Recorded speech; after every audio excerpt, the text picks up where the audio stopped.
Let me say this gently but clearly. In melanin-rich skin, inflammation shows up differently than what traditional textbooks and curriculum has taught us.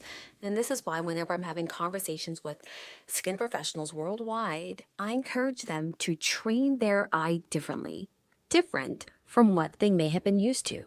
You see, inflammation is not showing up as the usual suspects as we once knew it, like erythema in a melanin-rich skin. And so many times it tends to show symptoms such as a textural shift, a little bit of a flash of shininess on the skin, not radiance, shininess, there's a difference.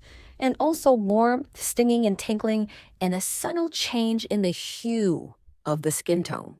And so when you're assessing melanin-rich skin, you want to go beyond just looking at the color.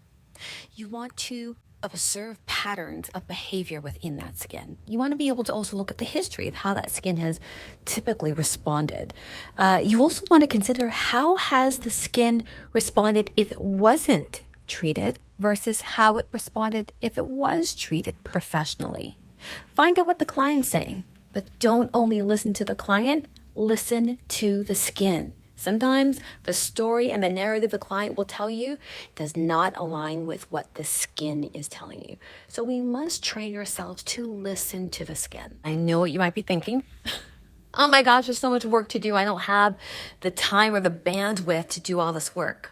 This is not about extra work. If you are that skin professional who wants to be able to support all clientele, a globalized clientele, you've got to be able to niche down and be melanin-rich specific, because that is the demographic that's been left in the margins for so many decades. And so this isn't about more work.